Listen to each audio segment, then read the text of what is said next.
दोस्तों नमस्कार। सरकार के भीतर बहुत कुछ चल रहा है, सरकार के बाहर भी बहुत कुछ चल रहा है। जो भीतर चल रहा है वो बाहर दिखाई नहीं दे रहा, लेकिन बाहर सड़क पर जो चल रहा है उससे सरकार अंदर तक हिली हुई दिखाई दे रही है।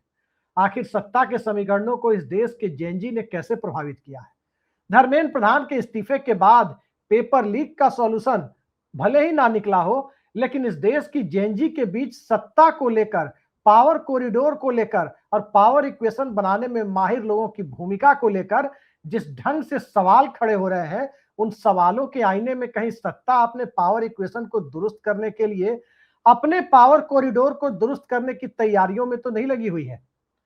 ये सवाल आज की तारीख में सबसे बड़ा सवाल इसलिए बना हुआ है क्योंकि आज जो तस्वीर आई है वो कृष्णा मेनन मार्ग से आई है। वो कृष्णा मेनन मार्ग जो कभी इसके लिए जाना जाता था कि यहाँ एक नेता रहते थे, एक मजदूर नेता रहते थे, एक रक्षा मंत्री रहते थे जिनके दरवाजे पर कोई गेट नहीं हुआ करता था। लेकिन इस कृष्णा मेनन मार्ग में देश के गृह मंत्री रहते हैं और कृष्ण मेनन मार्ग की सुरक्षा प्रधानमंत्री आवास की सुरक्षा से भी कई गुना ज्यादा बढ़ाने की खबरें आ रही है। आखिर वो कौन सी परिस्थितियां हैं कि गृह मंत्री अमित शाह की सुरक्षा को बढ़ाना पड़ रहा है? कौन सी परिस्थितियां हैं कि अमित शाह संसद में 4-4 5-5 दिनों तक नहीं आ रहे हैं? कौन सी परिस्थितियां हैं कि अमित शाह भारत भारतीय और भारतीयता की दुहाई देने वाली पार्टी में होने के बावजूद पहली बार संसद परिसर में धोती पहने हुए दिखाई दे रहे हैं? आखिर क्या वाकई सत्ता की धोती अब सवालों के घेरे में है? इन तमाम सवालों पर चर्चा के लिए आज हमारे साथ एक बड़ा ही विशिष्ट मेहमानों का पैनल मौजूद है। हमारे साथ मौजूद हैं वरिष्ठ पत्रकार और कई सारे चैनलों में चैनल हेड जैसी महत्वपूर्ण भूमिका निभा चुके, आज की भाषा में कहें तो हमारी पत्रकारों की बिरादरी के जेनजी कहे जाने वाले सतीश के सिंह जी। और हमारे साथ मौजूद हैं हमारी पत्रकारों की बिरादरी में जेन अल्फा के नाम से मशहूर ऋषि मिश्रा जी। बाकी मैं क्या हूं आप खुद ही अंदाजा लगा सकते हैं। तो आज मेरी भूमिका सवाल पूछने की है पत्रकारिता के जेनजी और पत्रकारिता के जेन अल्फा से। तो शुरुआत में जेनजी के पास ही चलता हूं क्योंकि जमाना जेनजी का है। सतीश जी जरा बताइए हमारे दर्शकों को कि वाकई भारतीय जनता पार्टी का पावर इक्वेशन क्यों हिला हुआ है? कौन सा शॉर्ट सर्किट इस देश के जेनजी ने लगा दिया है कि जंतर मंतर पर वेल्डिंग करने की नौबत आ रही है? कृष्णा मेनन मार्ग की सुरक्षा को किले की तरह तब्दील किया जा रहा है और अमित शाह जो कभी सरकार की ताकत हुआ करते थे, सरकार की प्राणवायु हुआ करते थे, वो अमित शाह अब सीधे सीधे सरकार पर बोझ बनते जा रहे हैं। अभिषेक, धन्यवाद। मैं जेनजी तो नहीं हूँ। जेनजी तो एकमात्र अब लग रहा है कि देश में प्रधानमंत्री जी हैं जो रात रात जग्गा कर रहे हैं जी और 8 बजे के बजाय 11 बजे वीडियो डाल रहे हैं। जी तो आप उस कैटेगरी में मत रखिए हमें। देखिए, क्या है, मुख्य रूप से क्या है कि ये पिछले 45 दिनों से अगर देखा जाए तो ये सरकार और जो संघ परिवार, आरएसएस, बीजेपी डबल डकैती से परेशान हो गई। ये डबल डकैती जो एक अयोध्या से जो शुरू हुआ, वो दिल्ली में आ गया और दो दो लोगों की बलि चढ़ गई, धर्मेंद्र प्रधान और चंपत राय जी का। हम्म, अब इस दोनों का क्या कनेक्शन है मैं जानता नहीं, लेकिन इतना जरूर लगता है कि दो चीजें साफ साफ दिखती है। एक तो कि अमित शाह एकदम अलग थलग पड़ रहे हैं, जी इसमें कहीं से दो राय नहीं। नहीं तो वो संसद में आके भी अगर सदन में ना आए तो ये बात समझ में नहीं आती। हम्म, गृह मंत्री हैं और जंतर मंतर पे कार्रवाइयां हुई, तरह टीयर गैस वगैरह चले, पेलेट गन की भी बात आई और और वहां पर इतने लोग कैसे जुट गए, जिसमें दावा तो ये किया जा रहा है कि एक आध सौ मर्डरर भी आ गए थे। हम्म, 101 जैसा ये कोई फर्रा चल रहा है, तो पहुंचे कैसे? दूसरा, प्रधानमंत्री जी तो जेनजी बन करके 11 बजे तक, 11 बजे रात में वो तो अपना संवाद स्थापित कर ले रहे हैं और एक गृह मंत्री जी हैं जो एकदम मतलब गायबे हो गए हैं, है ना, संसद चलने जी में और हर तरह की चीजों में। अभी सुन रहा हूं कि शायद एफसीआरए के बिल पर कुछ में संसद में अवतरित होंगे, बोलेंगे, है ना, ये सुना है। लेकिन अब मैं कह नहीं सकता कि आगे कैसे संसद चलेगी, नहीं चलेगी, चलने दिया जाएगा, नहीं चलने दिया जाएगा। ऐसा लग रहा है कि अमित शाह जो है प्रधानमंत्री जी की शील्डिंग कर रहे हैं, जी। या अमित शाह जी की कोई शील्डिंग कर रहा है या नहीं कर रहा है, इसमें बहुत डाउट है। नहीं, लेकिन शील्डिंग करने के लिए, बचाव करने के लिए सदन में आना पड़ता है। पहले वही आके बचाव करते थे, अब तो जितेंद्र सिंह से बचाव करवाया जा रहा है। तो हाँ, तो भाई हमको तो कभी यही नहीं समझ में आ रहा है कि भाई अ, 2 ही लोग बचे थे क्या? क्या नाम है, जेपी नड्डा और जितेंद्र सिंह, जो आंदोलनकारी छात्रों से बातचीत करेंगे। सिर्फ यही 2 लोग बचे थे क्या? बाकी लोग नहीं थे क्या? कोई और भी हो सकता था। अगर आप अ, मुँह के बम देखेंगे तो बीजेपी में तो जो संसद में बोल-वूल रहे हैं और बोलते आए हैं, कंगना रनौत भी आ जाती हैं संसद परिसर में, वो लोग भी तो हैं। लेकिन इन 2 लोगों को किसने चुना और क्यों चुना? ये एक सवाल है। जी। जो आपने आज प्रस्तावना किया है, उस प्रस्तावना में ही आप कह रहे हैं कि क्या कोई इक्वेशन, समीकरण भीतर कुछ इधर-उधर चल रहा है क्या?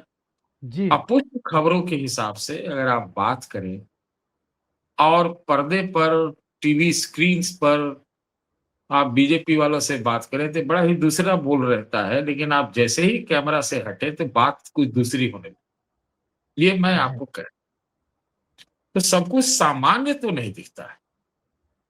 अब नहीं, लोग तो बात जो 4 दूसरी होने लगती है वो होती क्या है?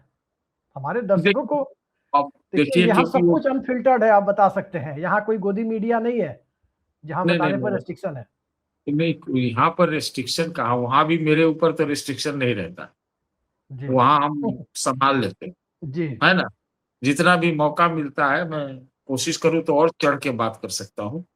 जी। लेकिन उसके लिए फिर आपको हुड़दंग करना पड़ता है, हुल्लड़बाज़ी करनी पड़ती है, वो हम नहीं करते। अच्छा है आपके यहाँ हुल्लड़बाज़ी नहीं हो रही है ना?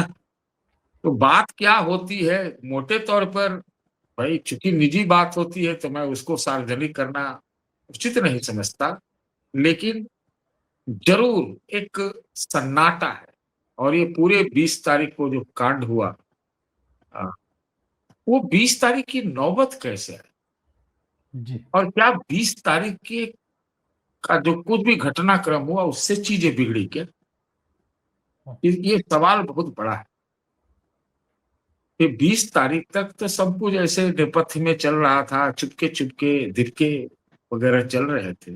लेकिन 20 ने सारी चीज़ों को अनियंत्रित कर दिया। बहुत हालत सच में खराब हो गई थी भाई, जी। है ना? बीजेपी शासित प्रदेशों में, मुंबई में, कलकत्ता में कितनी भीड़ जमा हुई और कैसे हुई? जब सब कुछ वोट से जीतिए रहे हैं, तो ये क्या जनता ने कोई जनमत संग्रह सड़क पे आके वोट दे दिया क्या? और लगातार वो भीड़ बढ़ती जा रही थी, सप्ताहांत था शायद। तो वो वहाँ पर मतलब कहने का मतलब ये है कि 45 दिनों से जो है प्रधानमंत्री ने इस पूरी नीट पेपर लीक को घोर पाप बताया। कानून भी बना, अच्छा हुआ, जी। कानून बन गया, अच्छा। राम मंदिर वाले पे तो उन्होंने मुँह ही नहीं खोला और रोज़-रोज़ इंस्टाग्राम और कौन-कौन वीडियो में आ रहे हैं। तो आप एक चीज़ को समझिए कि मुझे कैसा लगता है, ऐसा लगता है कि जो अ, अयोध्या में जो पूरा का पूरा निशाना था वो आरएसएस के ऊपर था, हम्म। है ना? क्योंकि जी। आरएसएस के लोग थे, आरएसएस के द्वारा अपॉइंटेड थे, उन्हीं के वो वगैरह, वगैरह, वगैरह, वगैरह, वगैरह। तो उनके ऊपर ज़्यादा निशाना था। ये वाला नीट वाला में और ये जो दिल्ली में आंदोलन हुआ जिसको विपक्षी पार्टियों ने भी जबरदस्त भुनाने की कोशिश की। हम्म। ये दिल्ली तक सीमित नहीं रहा सर, ये पूरे देश में फैल गया था, कस्बे कस्बे मैं में था। मैं वही कह रहा हूँ कि आंदोलन का एपिसेंटर तो यही था। वो बाद जी। में 20 को जो हुआ उसके बाद इधर-उधर फैला और अचानक फैलता चला गया। हम्म। तो इसमें तो पूरा केंद्र सरकार पे बात आ गई और उसमें भी अगर आप स्पेसिफिक कहें तो अमित शाह पे आ गई। मैं आपको एक चीज़ बता सकता हूँ और इसमें मुझे बहुत एक मेरे मन में सवाल आता है कि सिर्फ प्रधानमंत्री जी क्यों बोल रहे? जी। वो भी वीडियो बना-बना के क्यों बोल रहे? बाकी लोग क्यों नहीं बोल रहे? क्यों नहीं बोल रहे? बीजेपी तो जानी जाती है बोलने के लिए, है ना? गुरिल्लावार पद्धति में आपको मुंह से ही पता नहीं क्या-क्या बोल दें, ऐब छुपाने के लिए। ये क्यों हो रहा है? जी। एक तो गजब की चीज़ लगती है कि पूरे सप्ताह प्रधानमंत्री जी के संसद मतलब सदनों में दर्शन नहीं, अमित शाह जी के दर्शन। आपने कहा कि दर्शन नहीं हुए, मैं आपके पास सतीश सर अभी आ रहा हूँ। ऋषि मिश्रा जी, अभी सतीश जी ने कहा कि सन्नाटा पसरा हुआ है। इतना सन्नाटा क्यों है भाई, कारण क्या है? देखिए, सरकार तो नो डाउट बैकफुट पे है। सर ने कहा डबल अटैक, मैं तो कह रहा हूँ ट्रिपल अटैक। एक तो चंदा चोरी वाली बात, दूसरा छात्र आंदोलन, तीसरा इथेनॉल का जो मामला है वो भी मतलब बहुत हद तक ग्राउंड में लोगों का सरकार के प्रति बहुत नाराजगी है। तो ये ट्रिपल अटैक है। और दूसरी बात देख लीजिए, पूरे आंदोलन को यदि सरकार चाहती तो उसको न्यूट्रलाइज कर सकती थी इनिशियल फेज में, लेकिन 20 तारीख के घटना के बाद, और 20 तारीख के जो घटना हुआ उस घटना का डायरेक्ट कंट्रोल किसके पास था? अमित शाह के पास था। तमाम जो है, देखिए, दिखाने के लिए जितेंद्र सिंह और जेपी नड्डा बात कर रहे थे, लेकिन तमाम जो डेवलपमेंट हो रहे थे उसका बागडोर अमित शाह के हाथों में था। और सबसे आश्चर्य की बात यह है कि जिस चीज को आप 1-2 दिन में निपटा सकते थे उसको इतना फैलने क्यों दिया गया? तो और चर्चा तो एक बात ये भी है अभिषेक जी, आपको भी मालूम होगा कि नरेंद्र मोदी और अमित शाह के बीच में जो केमिस्ट्री है, जो पहले वाली केमिस्ट्री देखने को मिलती थी, वो नहीं देखने को मिल रहा है। कई ऐसे बीजेपी में पॉलिटिकल डेवलपमेंट हुए हैं, चाहे नरोत्तम मिश्रा वाला मामला हो, बिहार में कई ऐसे डेवलपमेंट हुए हैं, अन्य राज्यों में, उत्तर प्रदेश में। तो मुझे लगता है कि जो अमित शाह के करीबी रहे हैं उनको निपटाने का प्रयास किया जा रहा है। धर्मेंद्र प्रधान किनके मतलब करीबी रहे? अमित शाह के करीबी रहे। अभी कल आपने देखा होगा कि एक MLC हैं देवेश कुमार, जो अमित शाह के करीबी थे, उनको निपटा दिया गया।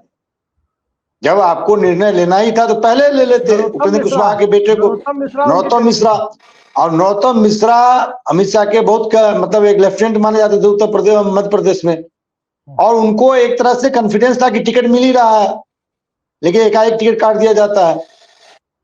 तो कहीं ना कहीं जो बीजेपी के जो इंटरनल पॉलिटिक्स है, सर ने जो कहा कि चंदा चोरी वाले मामले में RSS निशाना था, ये निशाना कौन साध रहा था? तो तमाम चीजें हैं अभिषेक जी जिसको समझने की जरूरत है। और सबसे बड़ी बात है कि सरकार इतनी बैकफुट पे है कि प्रधानमंत्री पार्लियामेंट जाते हैं, अमित शाह पार्लियामेंट जाते हैं, अपने ऑफिस में होते हैं, लेकिन सदन में नहीं जाते हैं। और एक बात आप जान जाइए कि जो छात्र आंदोलन हुआ है, यदि ये लंबा खींच जाता तो मुझे लगता है कि बीजेपी कार्यालय, ऐसा कोई भी जो मतलब सरकार से जुड़ा हुआ जो संगठन या कार्यालय था, वो मुझे नहीं लगता बच पाता।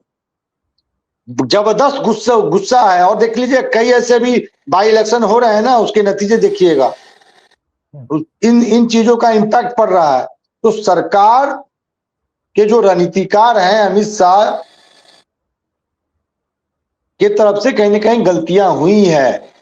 और सर ने सही कहा है कि अमित सिर्फ नरेंद्र मोदी क्यों, अमित शाह क्यों नहीं आगे आके मतलब मोर्चा संभालते हैं, या तमाम कई ऐसे नेता हैं जो पार्टी के संकट मोचक हैं, वो आगे आगे क्यों नहीं बोल रहे हैं?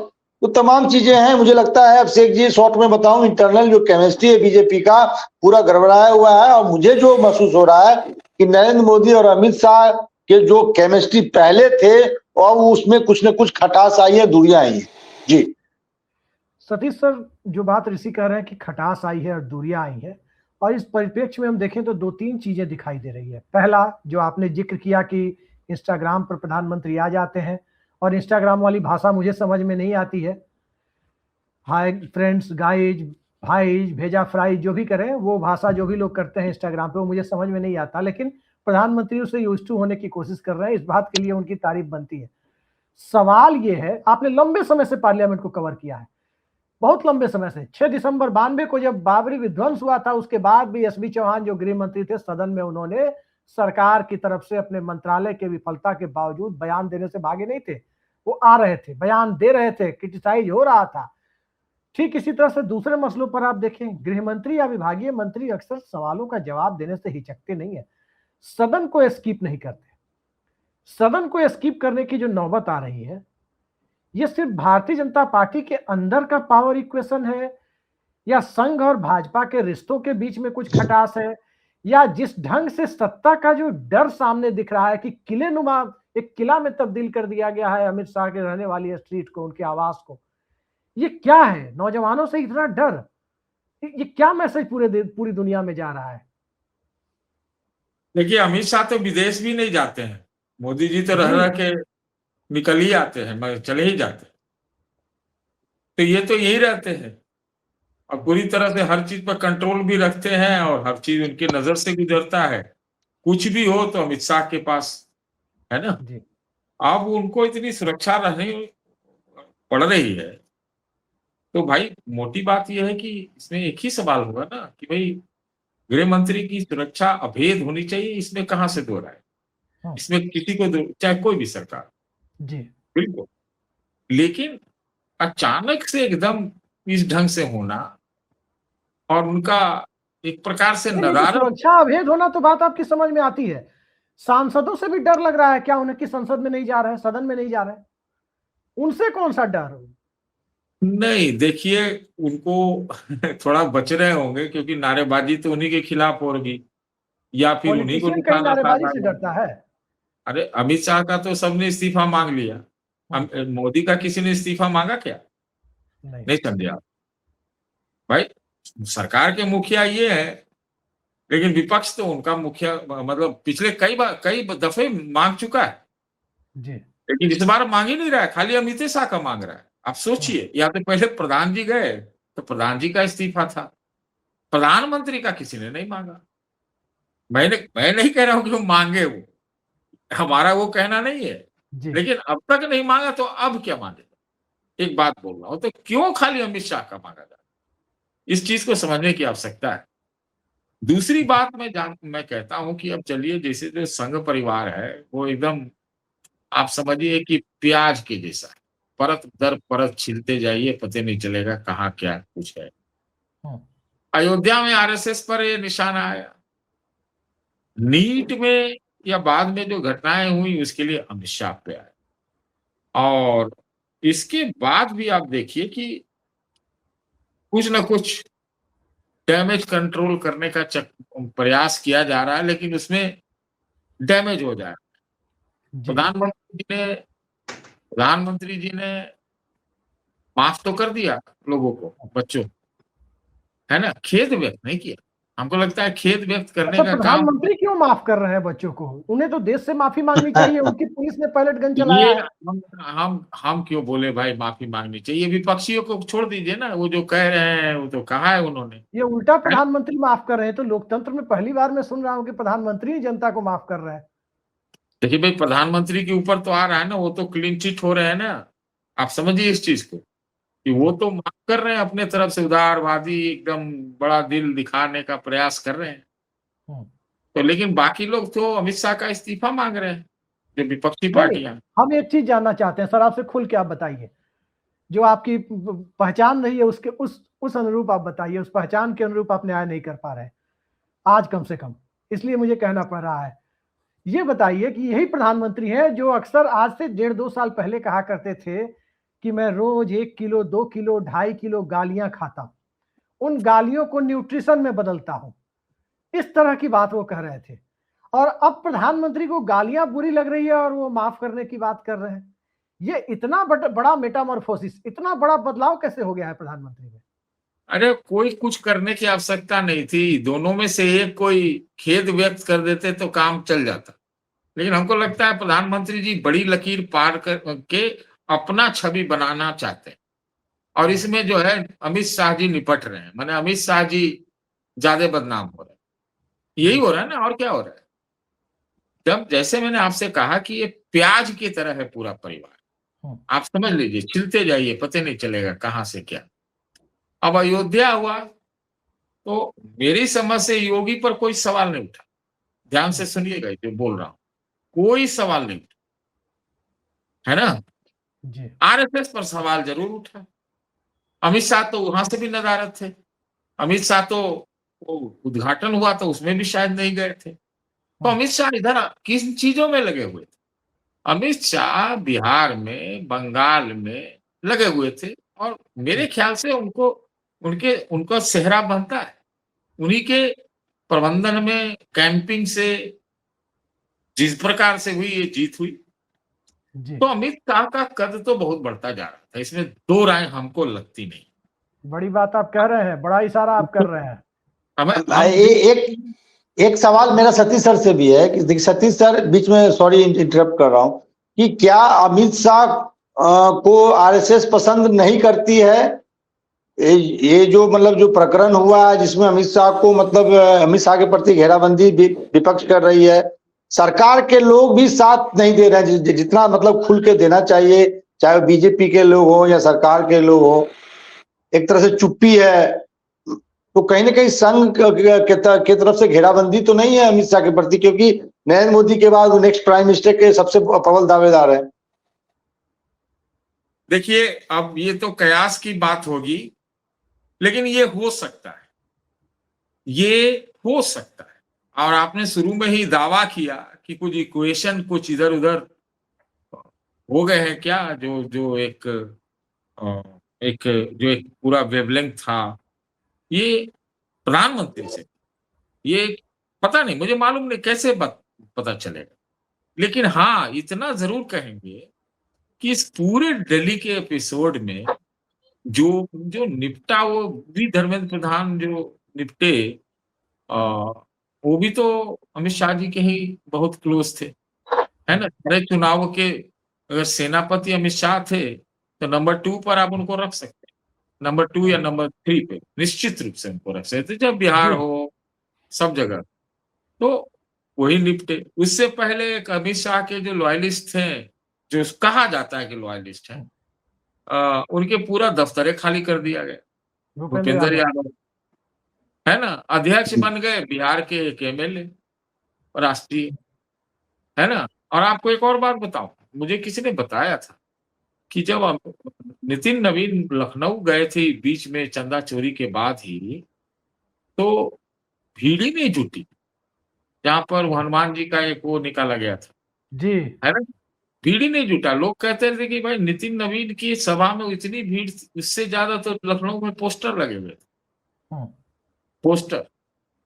तो बात ये है कि देखिए, कोई पॉलिटिक्स में मैं उन लोगों में नहीं हूं कि जब तक पूरी जानकारी हो कुछ भी बोल दो, लेकिन जो अगर आप चीजों को जोड़िएगा तो लगता है कि कुछ संवाद, समन्वय, संबंध, इन सब में कई लेवल पर वो प्याज में कुछ ना कुछ इधर उधर है। ये तो प्याज में इधर उधर की बात कर रहे हैं, मैं आ रहा हूं आपके पास, क्योंकि प्याज खाने का मैं भी शौकीन हूं, लेकिन प्याज में जब नींबू और काला नमक पड़ता है तो ज्यादा टेस्ट आता है। ऋषि जी, नरेंद्र मोदी के हनुमान कहे जाते हैं अमित शाह। जैसे अकबर के लिए बैरम खान की भूमिका कही जाती थी, हालांकि बैरम खान ज्यादा दिनों तक अकबर के साथ टिके नहीं, क्या हुआ सभी जानते हैं। लेकिन हर सत्ता को एक बैरम खान की जरूरत पड़ती है। महाराणा प्रताप के भी बहुत ट्रस्टेड थे हकीम खान, लेकिन चलिए वो तो ट्रस्टेड बने रहे। क्या हो गया है दिल्ली की सत्ता में मौजूदा दौर में, और खासकर तब से जब से भारतीय जनता पार्टी को गठबंधन सरकार बनानी पड़ी, पार्टियां टूट रही है अपने घर में। जैसे बड़े बड़े जो माफिया होते थे, वो जब चोरी डकैती डलवाते थे पुराने जमाने में, तो अपने घर में लूट का माल नहीं रखते थे, पता है ना, कि कहीं छापा पड़ जाए, पुलिस का कुछ हो जाए, दूसरे के घर में रखते थे। आजकल पार्टियां भी तोड़ी जा रही है तो अपने घर में उनको नहीं लाया जा रहा, किसी दूसरे के घर में भेज दिया जा रहा है। वो टीएमसी टूटी या शिवसेना उद्धव ठाकरे गुट टूटा, दोनों जगह आप देख रहे हैं कि दूसरे के घर में रखा जा रहा है उन लोगों को। इतने सफल ऑपरेशन के बावजूद दिल्ली की सत्ता का अंतर्विरोध किस कारण से जन आंदोलनों को कुचलने के बजाय जन आंदोलनों के द्वारा ही एक मुखर अंतर्विरोध के खुलकर सामने आने की वजह बन गया? अब आप देखिए कई ऐसे डेवलपमेंट हुए हैं, इसमें सतीश सर इंडोर्स करेंगे। देखिए, राहुल गांधी का अचानक प्रधानमंत्री के आवास पर पहुंच जाना, क्या गृह विभाग को इसकी जानकारी नहीं थी, आईबी को जानकारी नहीं थी? गृह मंत्री क्या कर रहे थे। इतना बड़ा मूवमेंट हो गया, एकाएक राहुल गांधी तमाम सांसदों को लेकर पहुंच जाते हैं प्रधानमंत्री आवास। ये आप ये छोटी मोटी डेवलपमेंट नहीं है। यदि आप लोकसभा चुनाव के 2024 लोकसभा चुनाव में थोड़ा पीछे जाइए तो योगी आदित्यनाथ का गोरखपुर बेल्ट में बीजेपी बहुत अच्छा परफॉर्म करती है। नरेंद्र मोदी वाले जो पूर्वांचल का जो एरिया है बनारस वाला, वहां पे बीजेपी असफल हो जाती है। खुद नरेंद्र मोदी 5 घंटे तक पीछे रहते हैं। वो भी अजय राय जैसे, कोई अजय राय बहुत पॉपुलर नेता नहीं है, बहुत मास अपील वाले नेता नहीं है। तो कहीं न कहीं बीजेपी में अमित शाह वर्सेस योगी, अमित शाह का भी भाई राजनीति में है, तो कब तक वो वफादारी दिखाते रहेंगे नरेंद्र मोदी के प्रति। अपनी दुकानदारी भी तो चलानी है। एक फिल्म का डायलॉग है कि वफादारी या दुकानदारी, तो भाई वफादारी तो अमित शाह बहुत दिखा लिए, वो भी तो इंतजार कर रहे हैं। 3 टर्म से नरेंद्र मोदी लगातार प्रधानमंत्री हैं, वो भी इंतजार कर रहे हैं कि नरेंद्र मोदी हटेंगे तो हम प्रधानमंत्री बनेंगे। भाई अमित शाह ने तो बहुत कुर्बानी दिया है। जब वो गुजरात का मुख्यमंत्री बनने का अवसर आया तो नरेंद्र भाई ने आनंदीबेन पटेल को मुख्यमंत्री बना दिया। और एक बात बिल्कुल सही कहे हैं कि नरेंद्र मोदी के रियल हनुमान अमित शाह ही है। तमाम पॉजिटिव नेगेटिव चीजें जो पार्टी में है या सरकार के है या नरेंद्र मोदी के, वो अमित शाह ही करते हैं जी। तो कहीं न कहीं राजनीति में जो एक इंटरेस्ट होता है, मतलब जो सत्ता का जो एक भोकाल होता है, हर व्यक्ति चाहे जो राजनीति में आता है। आपको याद होगा चंद्रबाबू नायडू, एनटी रामाराव, दोनों तो दामाद और ससुर थे। प्रॉक्सी सीएम कहे जाते थे चंद्रबाबू नायडू जब वित्त मंत्री थे एनटी रामाराव।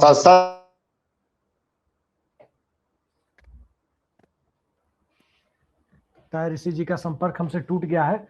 सतीश सर, मैं आपके पास आ रहा हूं। न टायर्ड न रिटायर्ड, ये प्रकरण आपने देखा होगा, और न टायर्ड न रिटायर्ड वाले प्रकरण के बाद सत्ता के पावर इक्वेशन को बदलते हुए भी आपने देखा और उप प्रधानमंत्री का पद क्रिएट कर दिया गया। हाल फिलहाल जो देखने में आ रहा है कि दिल्ली पुलिस कमिश्नर बदले जाते हैं। अब पुलिस कमिश्नर क्यों बदले गए ये किसी को नहीं पता है। ये फैसला नरेंद्र मोदी का था या अमित शाह का था या दोनों की सहमति से था, ये भी शायद किसी को नहीं पता है। लेकिन पैलेट गन भी चलती है। और जिस तरह से न टायर्ड न रिटायर्ड वाले प्रकरण में अटल आडवाणी के बीच की दूरियां दिखी थी, लेकिन दूरियों के बावजूद एक समझदारी दिखी थी। इस बार आपको क्या लग रहा है कि इस बार सत्ता बचाव करने की स्थिति में नहीं है क्या? और ये सवाल मैं इसलिए आपसे पूछ रहा हूं क्योंकि नरेंद्र मोदी का बचाव भी लाल कृष्ण आडवाणी ने जम के किया था। इन सब से सबक लेकर कहीं नरेंद्र मोदी अमित शाह के बचाव में तो नहीं उतर रहे कि वो बचाव करना बेकार है, खुद ही अपनी छवि इंस्टाग्राम पर आकर खुद ही बचाव करो, अब खुद ही लोगों को माफ करो। भाई आप तो और मेरे से भी आगे चले जा रहे हैं। हमने तो कुछ ऐसी ही बात कही थी कि मैं नहीं जानता हूं कि बचाव कर रहे हैं या नहीं कर रहे हैं अमित शाह का, लेकिन अपना बचाव तो कर ही रहे ना। कोई उनका इस्तीफे नहीं मांग रहा है। और आप एक चीज ध्यान दीजिए, विपक्ष के नेता राहुल गांधी ने भी लोकसभा में आरएसएस पर हमला बोला जी। ध्यान दीजिए, सिर्फ आरएसएस पर, अमित शाह पे बाद में है, लेकिन आरएसएस पर एक इस्तीफा मांग रहे थे प्रधान का, और दूसरा आरएसएस पर की शिक्षा की इन्होंने कब्जा कर रखा जी, है ना। ये उनका कहना था। तो परत दर परत तो है ही। और आपने उद्धृत किया वो पुराना न टायर न रिटायर। तो टायर में तो एक प्रकार से हम समझते हैं कि आडवाणी जी को उसी समय रिटायर कर दिया था। ये बयान दे जी, इसमें तो मतलब कोई शक नहीं है ना जी। मेरे मन में तो कतई शक नहीं था कि रिटायर्ड करके उप प्रधानमंत्री बना दिया था कि चलिए अब रिटायर्ड हो गए, बन जाइए डिप्टी पीएम। हाँ, तो डिप्टी पीएम बन गए। अरे उस समय डिप्टी पीएम बन के उसी समय हमको लगता है कि अमेरिका के दौरे पर निकले थे आडवाणी जी, और उसके लिए पूरा मीडिया वालों को पूरा संवारा गया था कि भाई कैसे जाएंगे, ये वो सब हुआ था। तो कलाकार आदमी थे वाजपेयी जी, है ना। तो जो सत्ता के समीकरण होते हैं उसमें ये सब चलता है कि हो सकता है आपका सबसे नजदीकी व्यक्ति भी आपके साथ पता नहीं क्या कर दे, वो अपना नहीं छोड़ेगा, ये मोटी बात। अब दूसरे वाले की कुबत क्या है ये तो कहना, हमने सुना था पहले जी कि अमित शाह वाली बात जो ऋषि कह रहे थे कि आरएसएस, है ना, दो बातें सुनी थी। एक तो सुनी थी कि शायद मोदी जी अमित शाह जी को तैयार कर रहे हैं, है ना, और एक बात पहले ये भी सुनी थी कि अमित शाह जी भी आरएसएस से अपने संबंध को प्रगाढ़ बनाने के लिए भरपूर प्रयास करते हैं, है ना। कोई तो एक दावा कर रहा था मुझसे कि एक बार आरएसएस के हेडक्वार्टर में जाके 2-2.5 घंटा खड़े हो, यही दिल्ली में, है ना। पुणे में भी गए थे, कोई था एक जुड़ा हुआ, वो प्रयास कर रहे थे। तो प्रयास काहे के लिए कर रहे थे? या तो मोदी जी के कहने पर कर रहे होंगे, या फिर अपनी सोच समझ सूझबूझ से कर रहे होंगे आगे। तो अभी चलो इस हफ्ते का इंतजार कीजिए, वो अभी तो बीच में एक और चीज शुरू हो गया। अब वो क्यों हुआ, ये भी बड़ा महत्वपूर्ण, इथेनॉल वाला। अब उसपे किस पे निशाना है, तो रह रहा कि कहीं न कहीं से कहीं न कहीं कुछ न कुछ कोई पक्ष कहीं पक्ष। नहीं सर, लेकिन आपने बड़ा रोचक प्रसंग छेड़ा है। मुझे जहां तक याद आ रहा है, पिछले 10-12 सालों के दरमियान एक चीज दिखती थी कि जब मोदी शाह सरकार के बचाव में खुद सक्षम नहीं होते थे तो राजनाथ सिंह को सदन में आगे कर दिया जाता था। ऑफिशियली नंबर 2 अभी भी वही है भारतीय जनता पार्टी के अंदर, कैबिनेट के अंदर। इस बार वो भी नदारद है और एक राज्य मंत्री जितेंद्र सिंह को आगे आना पड़ा। ये क्या है? क्या उन्होंने भी बचाव करने से हाथ खड़ा कर दिया है क्या, या तनाव में अपनी सार्थकता को और ज्यादा मजबूत करना चाहते हैं? देखिए, राजनाथ सिंह जी के पास कोई ज्यादा ऑप्शन है नहीं, उन्होंने अपना ही ऑप्शन सब बंद किया है। अब किसके हित में किया वो जाने, क्या सोच के किया वो जाने, है ना।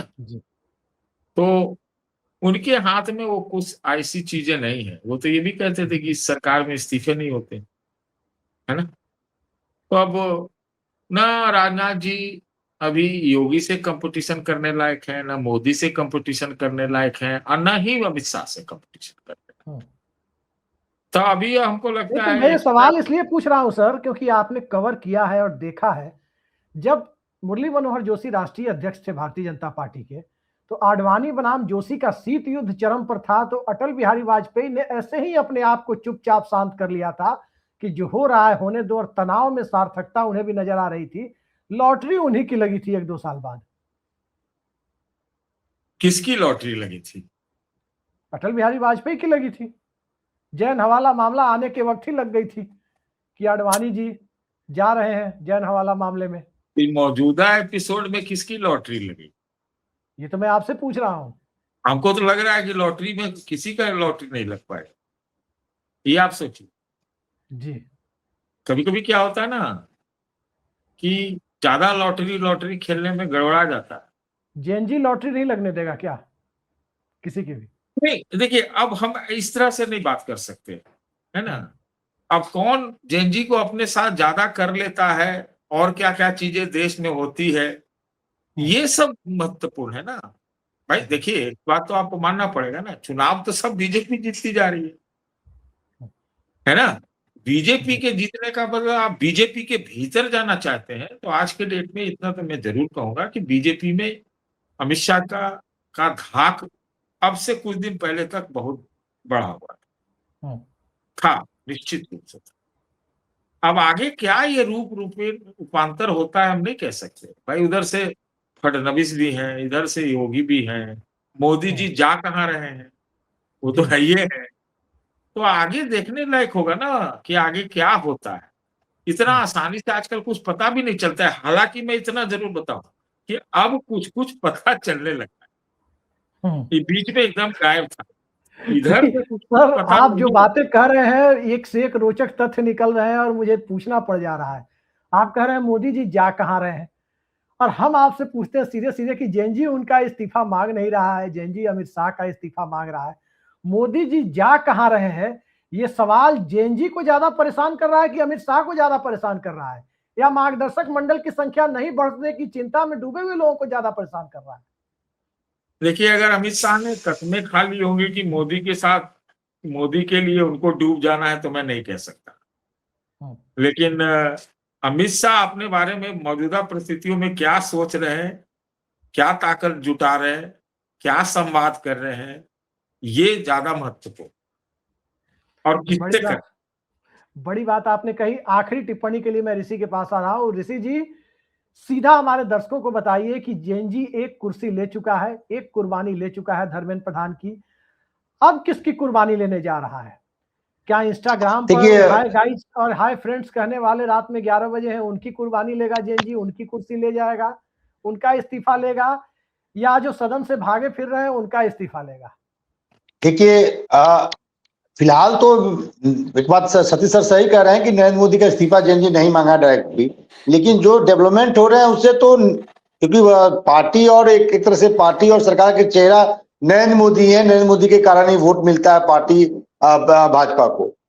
जो डेवलपमेंट हुए हैं, जेएनजी एक जमाने में बीजेपी का कट्टर मतलब वोटर हुआ करता था, जेएनजी के कारण ही 14 में क्या कहते हैं आपको, जेएनजी नहीं था वोटर, मैं करेक्ट कर दूं आपको, जेएनजी 1997 मतलब एक मैंने कहने का अर्थ, मेरी बात सुनिए ना, मेरी युवा के ताकत के बल पे ही बीजेपी केंद्र में सत्तासीन हुई थी। लेकिन जो डेवलपमेंट हुए हैं उससे नरेंद्र मोदी का ही डायरेक्ट रूप से नुकसान हुआ है। जो पॉपुलैरिटी घटी है नरेंद्र मोदी का, आज रात में 11 बजे उनको इंस्टाग्राम पे बिना फ्रेम सेट किए वीडियो बनाना पड़ रहा है, तो ये कहीं ना कहीं नरेंद्र मोदी की लोकप्रियता में कमी आई है।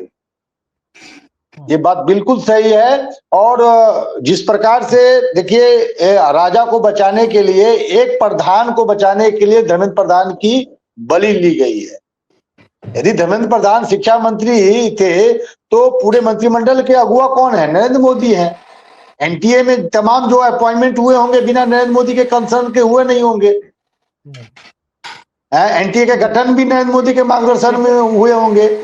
तो तमाम चीजें हैं, डायरेक्टली अभी नरेंद्र मोदी को नुकसान नहीं है, लेकिन यदि लोकप्रियता घटेगी और आने वाले दिनों में जब चुनाव होंगे तो इसका असर तो पार्टी पे पड़ेगा, नरेंद्र मोदी के पॉलिटिकल कैरियर पे जरूर पड़ेगा। आप देख लीजिएगा बांकीपुर के जो रिजल्ट आएंगे या दतिया के जो रिजल्ट आएंगे, उसमें ये छात्र आंदोलन का बड़ा इम्पैक्ट होगा, बड़ा इम्पैक्ट होगा। और एक बात करके मैं खत्म कर रहा हूं, देखिए एक बात बिल्कुल सही है कि इंटरनल केमिस्ट्री बीजेपी का डगमगाया हुआ है। नितिन नवीन के चॉइस कौन थे बांकीपुर में? फिर अमित शाह का फोन जाने के बाद या जो कुछ डेवलपमेंट हुए, ऐसा कहा जाता है कि उनके माता पिता चारा घोटाला में आरोपित है। अरे भाई, चारा घोटाला या इससे बड़े जो घोटाले हैं उसके कई ऐसे लोग, मंत्रिमंडल, बिहार मंत्रिमंडल में मंत्री है। जगन्नाथ मिश्रा आरोपी थे, लेकिन फिर ऐसा कहा जाता है कि दिल्ली से आदेश के बाद उम्मीदवार बदला गया। तो आप समझ सकते हैं नितिन नवीन पार्टी के अध्यक्ष है, उनकी क्या हैसियत है पार्टी में। ठीक है ऋषि जी, तो इन तमाम चीजें जो डेवलपमेंट जो है वो शुभ संकेत नहीं है बीजेपी और नरेंद्र मोदी के लिए। जी सतीश सर, कुछ कहना चाहते थे आप? देखिए, मैं सोच रहा हूं और बहुत जगह कह भी चुका हूं और यहां भी दोहराना चाहता हूं, भारतीय जनता पार्टी कम से कम कम्युनिकेशन में तो एक अभेद किला है और वो उसकी ताकत बहुत ज्यादा है, बहुत ज्यादा है।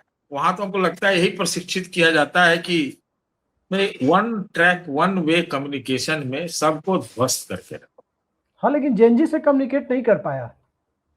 अभी सुनिए, तो बीचे में बोल दे रहे हैं, आप सुन बोलने जी, है ना। अब तो कर रहे हैं ना। अब ये भी बोलिए कि नहीं कर रहे हैं। नहीं, वो वन साइडेड कर रहे हैं, वो अपनी बात सुना रहे हैं, जेएनजी की बात नहीं सुन रहे हैं। जाओ, माफ कर दिया। अरे कम से कम कम्युनिकेट तो कर रहे हैं, वन साइडेड कर रहे हैं, वो हम कह रहे हैं। पहले तो कुछ नहीं कर रहे जी। एक बात। दूसरी बात जो मैं कहना चाहता हूं मुख्य रूप से, ये देखिए और ये बहुत महत्वपूर्ण है, क्या मजाल है आज के दिनों में कि चंदा चोरी, राम मंदिर, फिर से बोलता हूं, राम मंदिर अयोध्या में चवन्नी भी चोरी हो जाए और वहां पता नहीं क्या क्या चोरी डकैती हुई है, उसकी खबर बाहर आ जाए।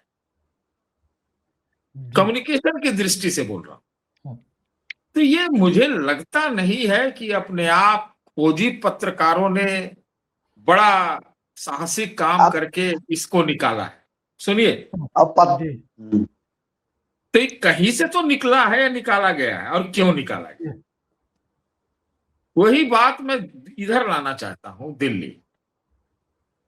अचानक से जब इथेनॉल का हुआ तो बड़ा बाजे गाजे के साथ सरकार ने इसको कहा, भाई ये बीच में ये चीज कहां से चलने लगी है। अरविंद केजरीवाल मुद्दा बनाने का कोशिश कर रहे हैं, आज भी इतना कुछ किया। तीसरी बात जो महत्वपूर्ण है, जो बहुत ज्यादा महत्व, कि जब नीट का पेपर लीक हुआ तो 20 तारीख तक की नौबत क्यों आनी पड़ी, लाना पड़ा, मैं वो कैसे हुआ? ये तो बहुत आसानी से कर सकते थे। ये दीप के नाम के आ गए नेता, नए नए 15 दिन में नेता बन गए, पता नहीं कहां से आ गए हैं। बड़ा आसानी से चुपके आराम से बढ़िया से जाके बैठ गए, है ना। सर, जिस अंदाज में आप बात करते हैं, जेएनजी का मिजाज ही है, कल को आपको नेता बना देगा, जैसे गोदी मीडिया पर आप गरजते हैं। आपकी यूएसपी जितनी बढ़ी हुई है, हम लोग सड़क पे निकलते हैं तो लोग कहते हैं कि अरे सतीश सर को क्यों नहीं अपने साथ बिठा रहे आप। ये हालत है सर जेएनजी के भीतर, आप समझिए, वो किसी को नेता बना सकती है। अरे हमको नहीं बनना भाई, ये देख रहे हैं जो जिस विषय पे आज डिस्कस कर रहे हैं उसमें कितने पचड़े हैं, हर जगह आप उसी को खुलासा और करने का प्रयास कर रहे हैं। उदाहरण दे रहा था सर कि जेएनजी का इस पचड़े में अब तक नहीं पड़ा, अब बाल तो उजला है, हो सकता है और खत्म हो जाए, है ना, यही ना हो सकता है। हमको ना बनना है भाई, हमको बनना होता तो 9 लोगों ने कहा। तो मेरे कहने का मतलब यह है कि जब मैंने एक शब्द का इस्तेमाल किया जरा रूपक के रूप में, कि संवाद, संचार, संपर्क, समन्वय, इसमें जो कुछ दरारें दिखी हैं उसी का नतीजा है कि वहां की भी खबरें आ गई, अयोध्या की भी, ये नीट भी मिसमैनेज तो हुआ ही, इसमें कहीं दो राय नहीं है। जबकि बेचारे ने परीक्षा तो दूसरी बार ठीक करा ली थी प्रधान ने, दूसरी बार इसी आधार पर आप कुछ नहीं करते। अरे बाप, ये तो कर लिया, अब क्या है। और वो जिस तरह का दल बल है बीजेपी का, इसमें एकदम धुआंधार कर देती है। कौन बोल रहा है, कौन बोल रहा है, ये तो इस्तीफा पे आ गया, अमित शाह के इस्तीफा पे आ गया, कुछ ना कुछ इंटरनल हेमरेज है। मैं सिर्फ इसी को कहने के लिए इस बार माइक आपसे मांगा था। जी बिल्कुल, आपने कहा कि इंटरनल हेमरेज है, तो इंटरनल हेमरेज की परिस्थितियां क्यों पैदा हुई, और क्या सत्ता के अंदर का पावर इक्वेशन भी इस जेएनजी आंदोलन के सहारे सत्ता में बैठे हुए लोगों का असुरक्षा भाव, राजनीतिक असुरक्षा भाव, क्या इसे एक अवसर के रूप में उपलब्ध करा रहा है? थोड़ा इंतजार करना होगा। इतना तो तय है कि इस्तीफा खत्म नहीं हुआ है, अभी इस्तीफे का दौर दरअसल शुरू हुआ है।